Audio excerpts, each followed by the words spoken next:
Hello, and welcome to Guideline's continuing series of Green Elephant Better Business interviews. In this series, we are chatting with key people in companies which have chosen to focus on social and environmental performance, public transparency, and legal accountability to purposefully balance people and planet with profit. Today, I've been joined by Magnus Wood of the Kindness Corporation. Now, the Kindness Corporation is on a mission to create as many workplaces as possible where kindness is embedded in an organization's culture and operating system. He works with leaders and teams and individuals, and they unlock the power of kindness at work.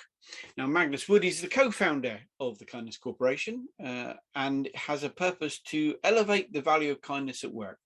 He says kindness is an essential strategy for sustainable success in an increasingly uncertain world. Welcome to the Green Elephant Show, Magnus. Thank you very much for having me, Russell. It's a real pleasure to be on. Thank you. And I always love to start with a elephant in the room question. Especially if you've got one right next to you. Yeah, that's right. I had to get one just so I could ask the elephant in the room question. So what is kindness? That's a really good question. It's actually a question I ask lots of people on pretty much a daily basis, and I get all sorts of answers. The one that I think is practically most useful is that kindness leaves everyone and everything better. So kindness leaves everyone and everything better. So if you think about it in a work context, which is very much where myself and my business and my co-founder are focused, if you think about a meeting, if you went into a meeting and the meeting was a bit rubbish, people weren't focusing on, that meeting themselves, they have their phones out, their laptops out, they're coming in late and all the rest of it. That's not really a kind meeting, is it? But if you go in and you set the intent that everyone's going to walk out, you're going to have made some great decisions, you're going to move things forward, everyone's contributed, that's kind, that's leaving everyone and everything better. So that's a really simple and quite binary way of looking at kindness, which is at the end of this interaction with somebody, and interaction with the planet even, is it in a better place? Yeah, and of course, in sustainability terms, kindness, what you're suggesting and we'll talk about your book in a bit, is that kindness is part of our sustainability journey. 100%. Being kind to the planet is a really simple way of looking at it. Are you giving back more than you're taking out? It's really as simple as that. That's not only kind, it's also sensible and, as we know, absolutely essential. So things like I would say that net zero is not kind. We should be regenerating as much as we possibly can. That's kind. Yeah. So yeah, good point, because there's a lot of basically we're trying to balance the scales, but actually we've got to swing the scales the other way nowadays, don't we? And that's the kind of thing. Yeah, okay, that's good. Can I step back a little bit more about just on Magnus Wood, the person, and how you got to focus on kindness as a business opportunity? I would say opportunity, but a business focus. Yeah. So a couple of things. I have been lucky enough to have worked in and run businesses for toxic holding companies and worked in some pretty toxic organizations over my time. I've also worked for some wonderful places and run some wonderful places as well. So I've got over 30 years of commercial experience running big outfits, big P&Ls. And I always believed that, and still do, that the role of a leader really is to create environment for people to do their best work, flourish, go into work, looking forward to the day, leave work, feeling fulfilled and looking forward to the next day. You don't see that as much as one would like. So in 2019, when I left one of my last toxic company, I basically set up a culture change business, just helping people sort of realign their cultures around values and purpose, that kind of good stuff. And then COVID hit. But just before COVID, I'd had 3 of my clients all ask me pretty much within weeks of each other about how they could create kinder working environments. So I'm a great believer that the universe gives you these messages when 3 people are asking the same question at the same time. Then look into it. COVID obviously hit. So I basically spent the time when we were all hunkered in, wherever we were hunkered down in, doing the largest meta-analysis. So basically reading every academic paper, book, management theory, everything I could find on kindness, but specifically kindness at work. And I discovered that it wasn't that much, because it's not something that people talk about that much in a work environment. But everything I found pointed to kindness being a force multiplier, in the sense that when individuals and organizations, and especially led from the top, but also when kindness activists throughout an organization, when people are being kind and encouraging kindness, everything you want to see positively goes up. Trust, innovation, creativity, teamwork, productivity, all the stuff you want to go up goes up. So I learned all that during lockdown. And as we started to emerge from it, I thought, right, okay, I wrote a book, The Kindness Code, which is kind of like my calling card as much as anything else, where I basically put down all of this research and then gave some actionable steps that people can take to bring kindness to their own life and to work. And now I've set out as a business, and it's the most fulfilling thing that I have ever done. And so that's why I stick with it. I kind of was drawn to it through just chance as much as anything else. And COVID gave me the opportunity to really dig into it and make a business of it. It's fascinating. Going back to 3 clients in a short period of time, coming up with the same word. Obviously, there's a big drive, and we just exiting out of the buzz of COP26, and everything's been about sustainability and regeneration and all these buzzwords floating around. I don't recollect there ever being necessarily a committee on kindness. Where do you think this kindness, this drive to find a kinder workplace, has come from in these businesses? I think that there are multiple forces at play. There are. So if we start with sustainability in COP26, and I know you're a B Corp, the whole B Corp movement. So there's absolutely an increasing understanding that business can and should be a force for good, and it's not just about making profits. So there's a whole growing sort of collection of conscious capitalists, conscious leaders, call them what you like, people who want to do good in the work that they do. Clearly, you've got great organizations like Unilever, for example, that want to make a profit and need to make a profit because they have shareholders, but also know that they can fundamentally improve millions of lives. So you've got that going on. You've also got the younger workforce, so the Gen Zs, kind of millennials. You've got the people who have been in the workforce for some time, some of them, who are not prepared to work in ways that we perhaps were brought up. They're not prepared to be talked to. They're not prepared to have this sort of outdated hierarchical command and control structures. They're not prepared to have the innovation and their desire for activism that they express in other elements of their life not reflected in work. So they're genuinely asking for kinder working environments. What you find is that the kindness within a work context is not something that people have talked about traditionally, because our models of business are dog eat dog. It's competitive. We talk about market share. We use army analogies. All of these things that were relevant in an industrialized society in a post-Second World War time. But now, where business is fundamentally different, and look at this. This is kind of like business. We're on a screen talking to each other. There's a massive place for kindness.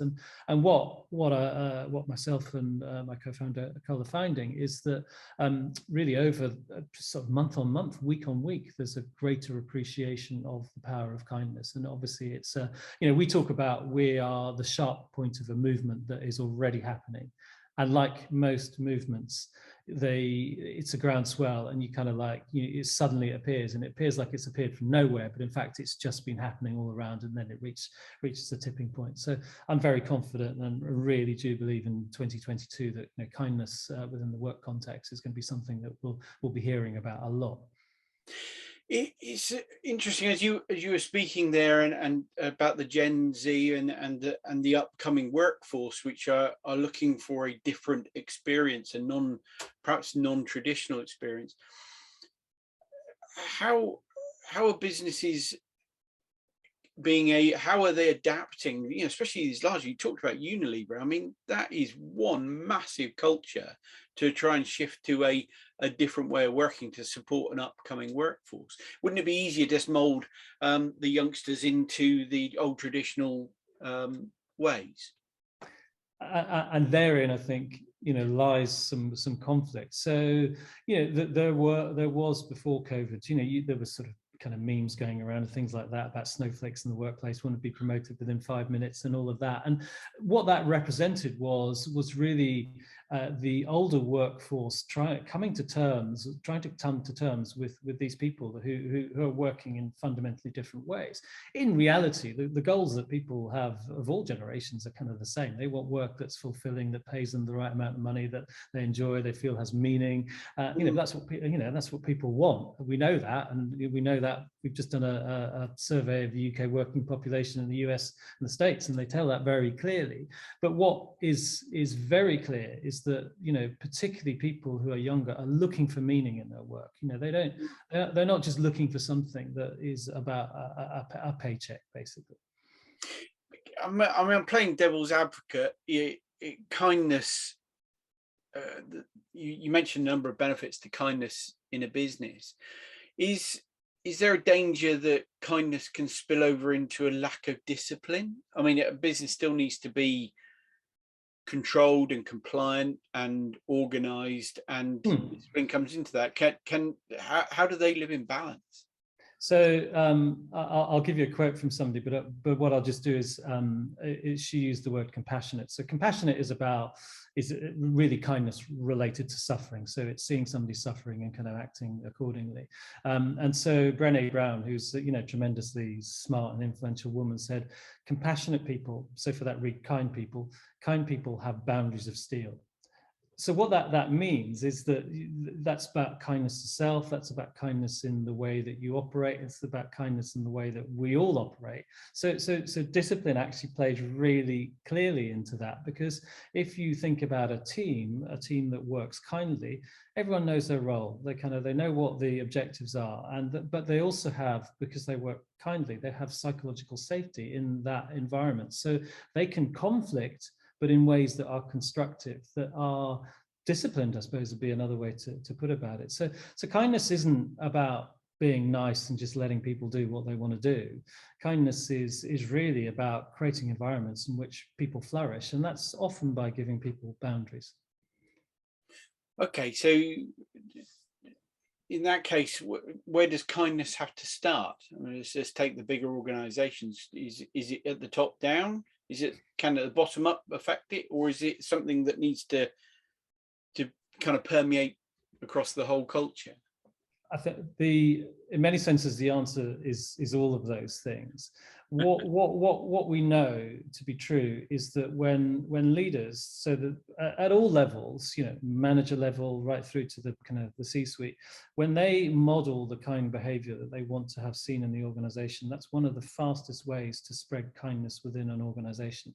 So frequently we're asked to work with senior leadership teams who basically are fighting with each other, and so they're kind of modeling bad behavior that everyone in the organization knows about. So very much it's about those in charge and those who manage people to model kind behavior. But then it's about everybody feeling that they are empowered to bring kindness to work, in any way and every day. And this is one of the really powerful things about kindness, is that you can go into your work or go onto a Zoom call or whatever it is and show kindness, and that will benefit yourself, it will benefit the people that you share kindness with, but also that will encourage them to go and share and spread kindness to other people. So when we work with organizations, we're very focused on what actions and how do leaders model and behave in kind ways. But also what we do is we we encourage what we call kindness activists. So we help them recruit people throughout the organization who, because of the nature of who they are, because of, you know, the fact they're quite networked individuals, you know, they're probably outgoing people, you know, they like the idea of kindness. We assist them to spread kindness throughout the organization. And as the last answer, we've got a book coming out at the start of the year. There's a whole chapter in it about being a kindness activist at work. So how you individually can bring kindness to where you work as a way of making, you know, work better for yourself and for the people around you. Now, for people watching on YouTube, I'm watching you slowly being consumed by by a line of sunshine. Which that's funny. I will move. There you go. It's both kind and cruel to you. I can just imagine. That's the sun for you. There you go. It was quite funny. I was just watching it going across the face.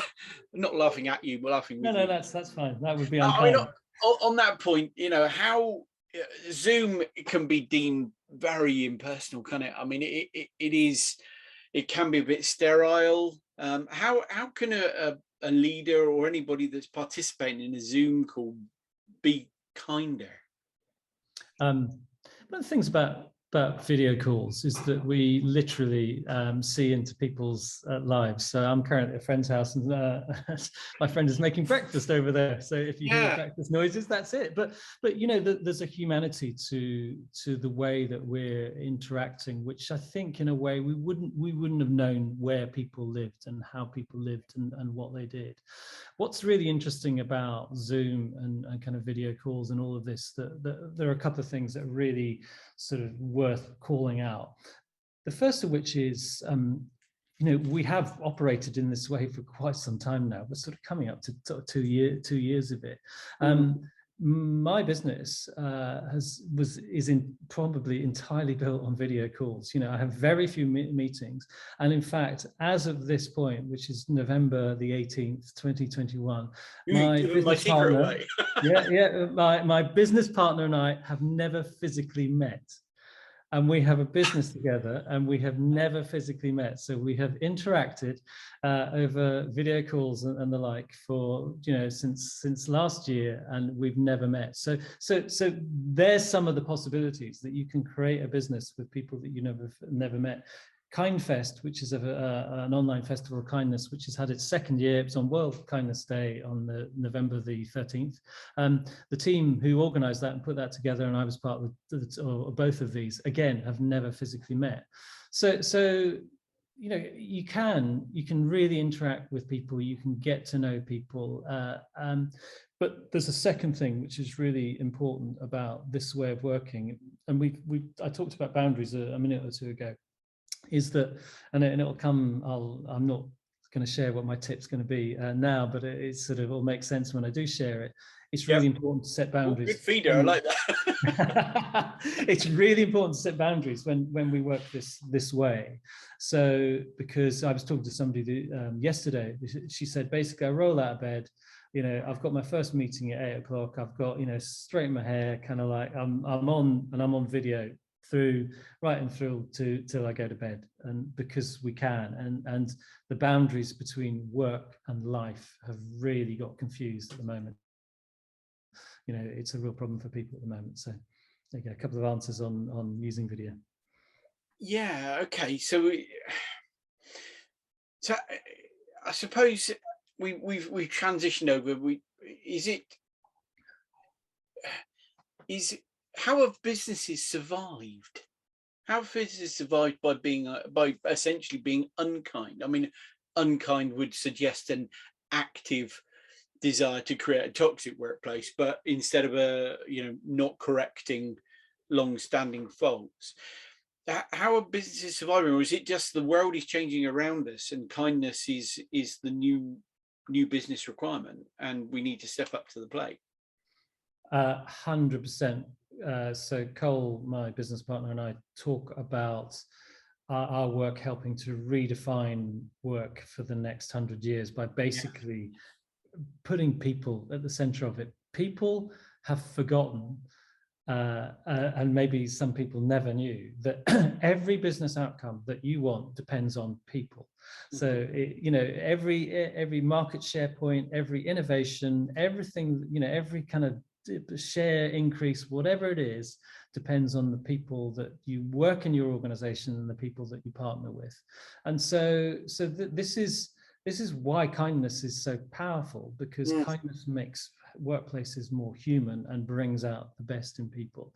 So to go to your question about why do these organizations survive, or are they surviving, in some level, there's a small part of me, which is the unkind part of me, which is one of the people, the toxic organization I work for, has just had half its share value wiped out, because they're basically, people are questioning the governance of that organization. And fundamentally, having worked in there and having reported to the board and been a board member, I know that they are not very nice people. And so the simple reality is that those days of hierarchical command and control, do as I say, not as I do, all of that sort of stuff, it doesn't work anymore. So, I mean, this is fascinating. I mean, there's probably tons of questions. There's a reason you run a consultancy to do this, but is command and control, as you called it, that kind of top-down driven, hierarchical, deep hierarchical, is that just not effective in a kinder organization? Is a kinder organization flatter or more orbital, or what is it look like? So really clear example of kindness at work is we're doing some work with a health provider that provides health services for the national health. So pretty much, if you went to see a nurse, you'd think you're seeing an NHS person. You're actually seeing one of this CIC that provides it. And they have certain bands. There's one band which is sort of people who are kind of head of wards, that sort of level, who have basically all of the responsibility and none of the power. So they are kind of confronted with work and pressures and the pressures of COVID, all the rest of it, but they don't have the power to make operational decisions on a day-to-day basis based on their experience and being there, that would make them and their colleagues' work that much easier and better and more enjoyable.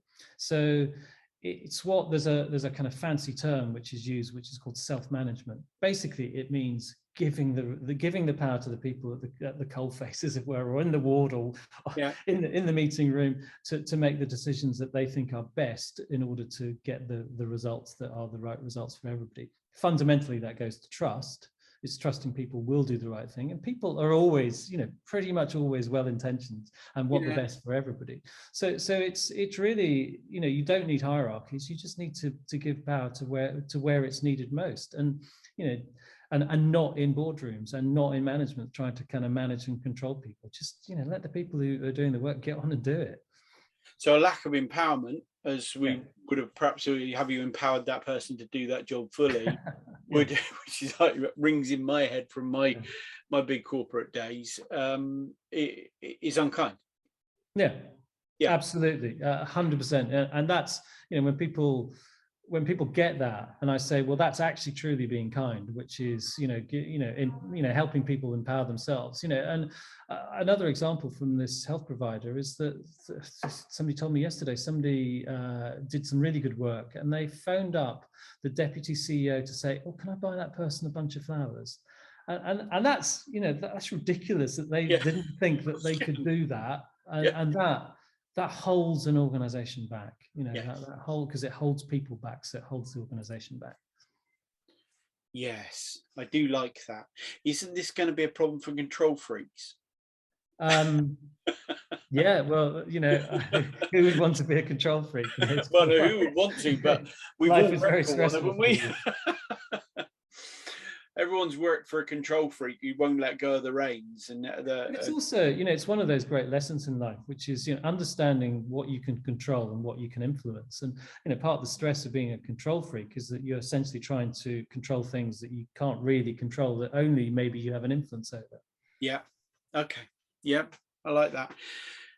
So is there, as with every business, we head towards the bottom line, because fact, pounds, shillings, and how am I?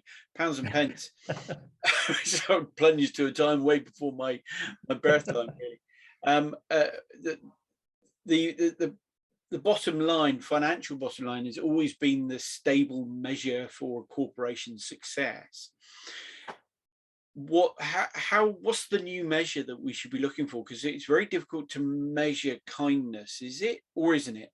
No, you're asking that question.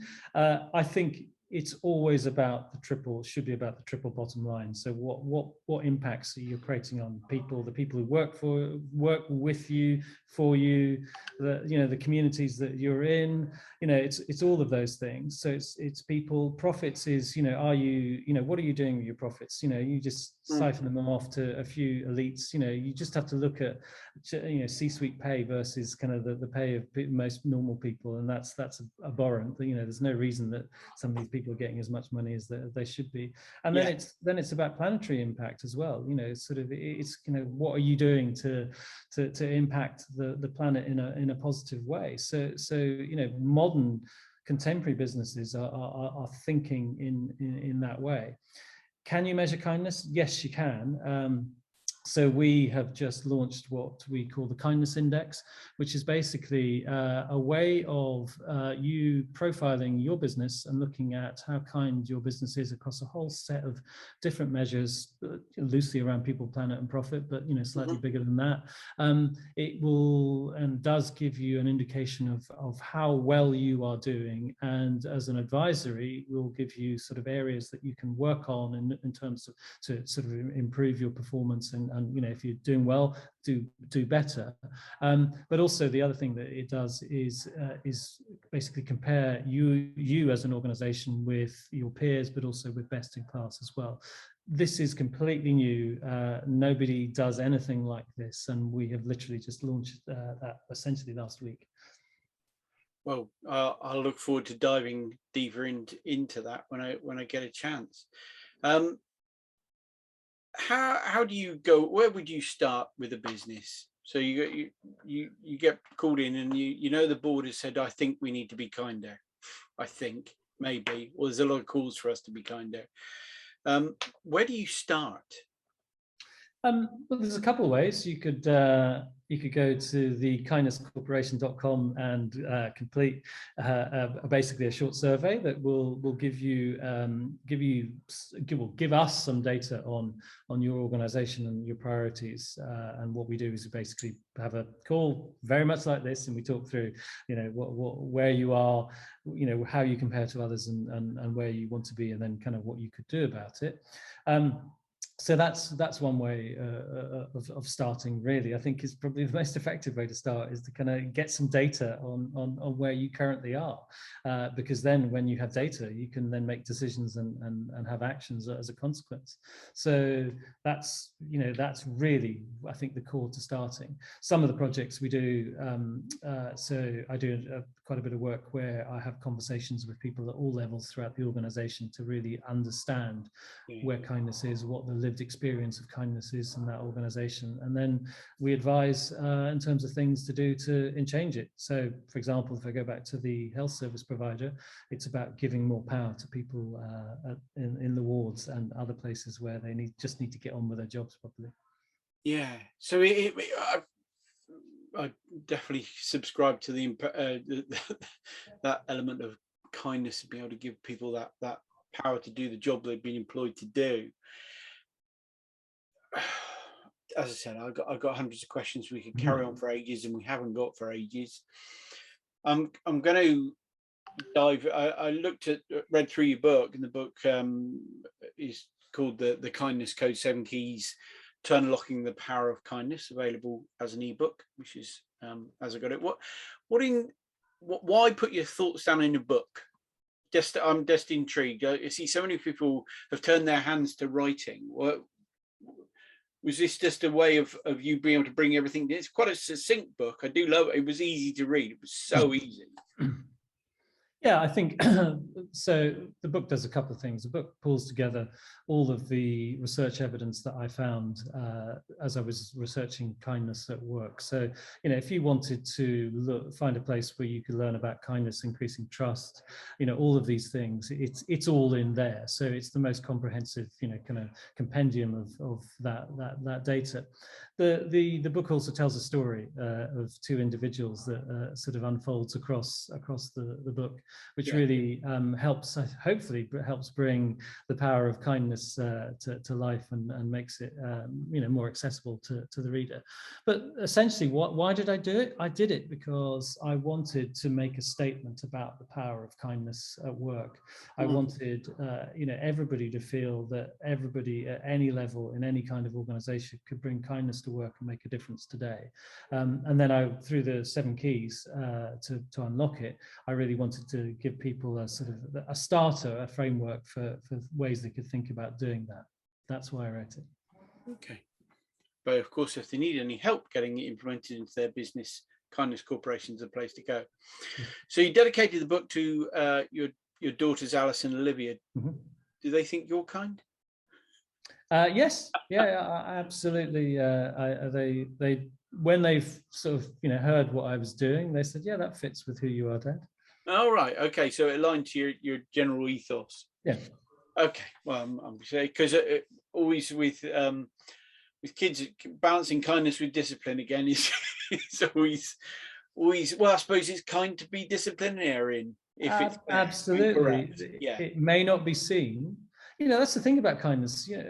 I've had to lay people off. I've had to make decisions and do things that people don't think are kind, but they may not have all of the data. They may. I've had people thank me, sort of in months afterwards, because they've moved on to somewhere else that it wasn't working for them. So, sometimes to be kind, you've got to do the hard things.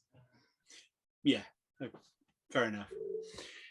So have you got, you mentioned you had a tip that you could share with us. So you've given us a teaser, now you need to give us the detail. So the first key of the kindness code is to acknowledge the power of kindness. So I hope our listeners and viewers are going to walk away from this. As I said, kindness makes everyone and everything better. I hope they're going to walk away from this going, you know what, I hadn't realized that kindness is quite as powerful and profound as it is. The second key is be kinder on yourself. And if it's the oxygen mask analogy, which is if you want to help somebody, then help yourself first, but put yourself in a position where you're an example of kindness to yourself, so you can be an example of kindness to others.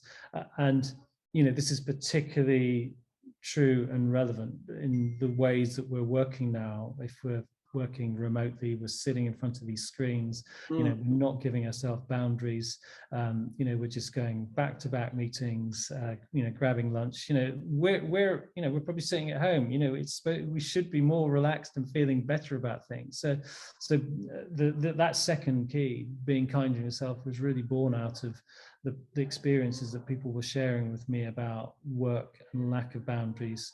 So, I'm a great lover of nature. If you're able to get out, go for a walk, just spend some time just recharging, even if it's only 10 minutes, because that 10 minutes will make the next hour that much happier and more productive and better for you and for the people that you're working with. Yeah, it's so much easier to think that to a certain extent, that kindness is about how you respond to somebody else or how you deal with somebody else. But actually, I like that thought that it kind of starts at home, sort of thing. It has to start here. If you, that's great, brilliant. So, if there's something that anybody could have a watch or read of, what would you recommend? I'm going to recommend your book. The new book will obviously be awesome, and look out for it. Come out at the start of the year. I would recommend Ted Lasso, which is anyone's seen it? It's on Apple. In fact, it's so good it got me to subscribe to Apple TV. And I'm sort of quite early into it, and I think it's a good example of kindness. It's a good example of positivity. It's a great story about overcoming odds and the rest of it. I just think it's one of those things. If you're going to watch some television, watch something that's uplifting and kind of makes you feel good. I like that because I like off the wall type recommendations because they aren't, isn't the off the shelf book thing. I'm not disparaging anybody that's recommended a book from us, because I've had some great reads off the back of it, including your own. But yeah, it's nice to watch something which is light-hearted, lifts the spirit. Yeah, that's great. So are you ready for some fact or fakes? Yes. I'm moving position again, so the YouTube. Yeah. The sun. Some more of this isn't my house; it's a friend's house. So I'm just. You're dreadfully plagued. The poor chap is dreadfully plagued with the lovely light living area, and you've already pulled the curtains. So I've got some statements for you. I fear for my my ability to win this one, because I think your subject pretty well, and I'm going to lose, but we'll have a go. I've got 4 actually, mainly because I got fearful of one of them. I'm going to give you all 4. A statement might be right, might have modified it significantly enough for it to be very wrong, and you got to guess or work it out. So, number 1, perpetually kind people have 23% less cortisol, the stress hormone, and age 2 times slower than the average population. Is that a fact, or is that a fake? I would say that's a fact.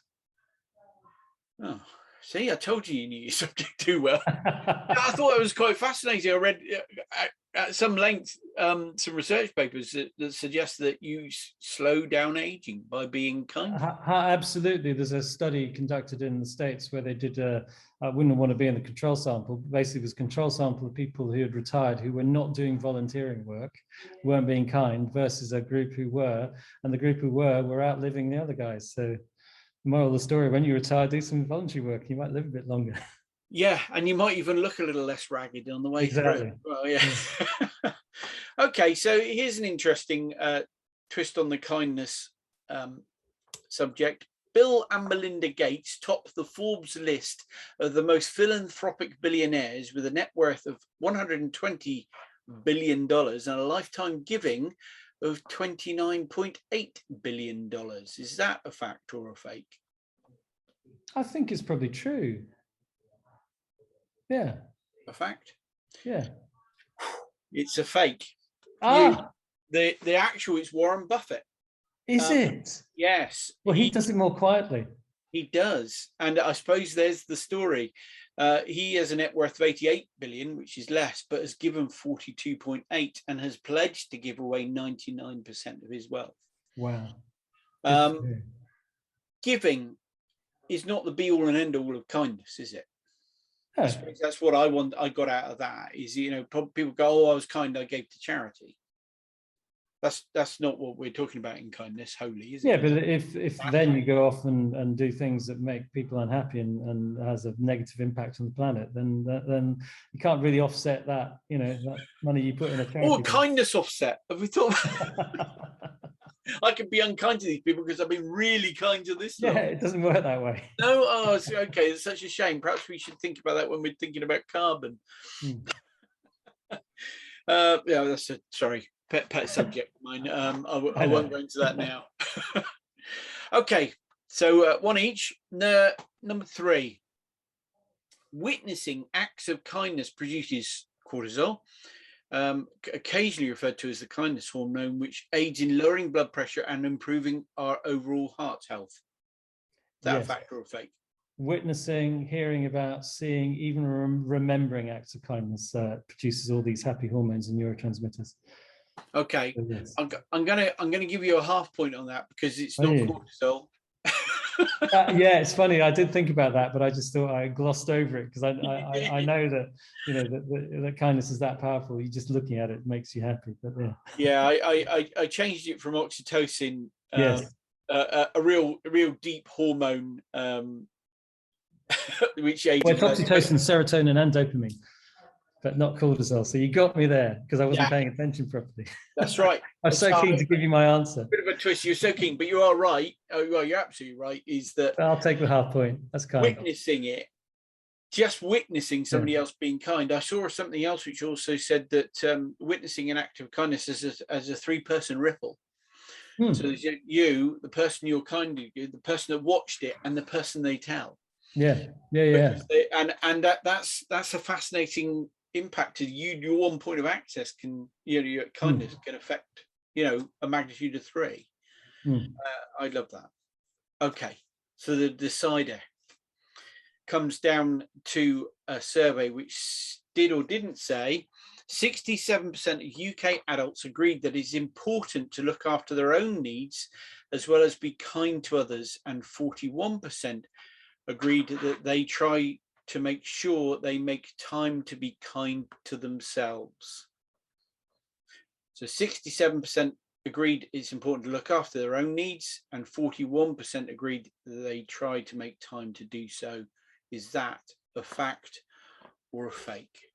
I'd like it to be a fact. So I think, because I'd like it for people to be considering that they would look after themselves. I'd like the number to be higher, but I'll go for fact because I really don't know. Your obviously your wealth and knowledge give you a good balance of what is realistic. So yes, you're right. That was a fact. And we'll publish all of the sources I got those from, so that people can argue with them, because that tends to happen. Oh yeah, but that was sample size was too small or too there wasn't control. Yeah, okay. As we've always said on the show, facts are there to be disputed. Brilliant. Well, okay, 2.5 to 1.5. I'll accept that that defeat. Graciously, kindly. And kindly. Thank you very much, sir. And I do really appreciate you coming on and talking to us about kindness. Thanks very much for joining us on the Green Elephant Show. Thank you very much indeed. Thank you for having me, Russell. Thanks for listening to Guidelines Green Elephant Show. We really hope that you found it both informative and entertaining. Make sure you don't miss any of our chats with other organisations by subscribing to either our podcast, which is available on all good providers, or the Green Elephant YouTube channel. Please don't forget to spread the word with others. If you have any questions about being or becoming a B Corp, or any comments and suggestions about the show, please do get in touch. You can email studio@greenelephant.show or visit our website greenelephant.show. Or you can find us on Instagram, Facebook, LinkedIn, YouTube or Twitter by searching for Green Elipod or The Green Elephant Show. And you can also review the show on Google and Apple Podcasts. Join us next time. In the meantime, we hope you have a sustainable and socially responsible week.